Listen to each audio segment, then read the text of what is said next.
Welcome back. We told you that today was going to be a fantastic Tuesday, and that's because Penny is here from Capital Area Humane Society. And Penny, who did you bring with you? This is Oolong, just like the tea.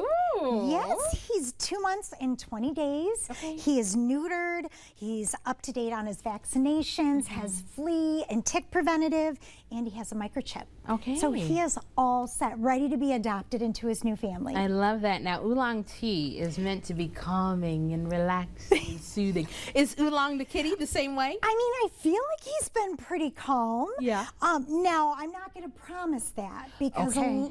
you know, he might get into his new home and just get so relaxed that he runs around and jump on things, maybe some things he's not supposed to. Uh-oh, Oolong. But he is a pretty sweet kitten. Oh, you see some, okay. I was going to say, stay I know over we here. all show our relaxation and our calmness in all different ways. Like we said, self-care looks different for everybody.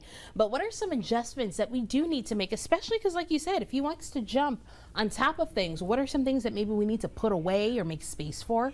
Anything that is very important or delicate, glass or anything that you don't want knocked over, I would probably put away just until the adjustment period ends. I mean, that could take a little while, but the one thing is you could get some cat trees or something like that. That way they can jump on that instead of jumping on counters and things like that. Okay, so that's just provide them with some enrichment so they won't want to jump on those types of things. Exactly, right? If you give them the tools to kind of express themselves in their own way, you don't have to worry about breaking anything in the home, and it kind of, like you said, makes that adjustment a lot calmer, a lot easier to bring them into the home. And if you have pets in the home, it's really good to introduce them slowly. And so if you have a room or a space where you can put your new kitten or cat, just a week, maybe even longer, where they can smell each other, you know, underneath the door, get used to it. That is perfect way to introduce them to new pets too.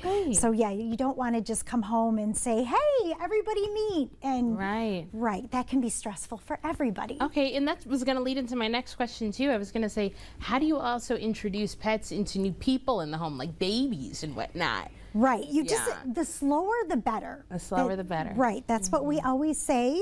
Sometimes for some cats it takes, you know, 2-3 weeks, maybe even a month. But it just depends on their personality and how long it takes for them to adjust. That's right. The slower the better. That's right, one step or one paw at a time. I love that. And with that being said, we just heard from Justin that, hey, today's going to be a good day for weather, but the next few days it's going to start getting, those temperatures are going to start going back up. So what are some things that we need to do when we're taking care of our kitties in hot heat, really any of our pets overall? What are some suggestions you have? Right, if you can, keep them indoors. Obviously, dogs are going to need to go out and have a potty break, but keep those potty breaks really short. Make sure you have fresh water all the time. If your dog is kind of high energy and you need to go for a walk, maybe do it really early in the morning or later in the evening, and make it a very quick walk. And also, we got to be careful of the pavement. So if you're going to take your pet for a walk, make sure they're on the grass or another area, not on the pavement, because that gets really, really hot. And that's a really good point. Sometimes we have to adjust our own schedule too. When we're bringing a new puppy, a new kitty home, you might have to get up a little bit earlier, but again, for the safety of your pet, you're definitely going to want to make sure you do that. So you guys are open tonight until 7 p.m.? Yes. That's right. So Oolong, I know you can sit back, relax, and Oolong into somebody else's home. But until then, so long, my friend. And thank you for joining us today, Penny. Thank you. Have a great day. Awesome. All right, well, stick around. We've got more Studio 10 because up next, we're being joined by Lou Worthing.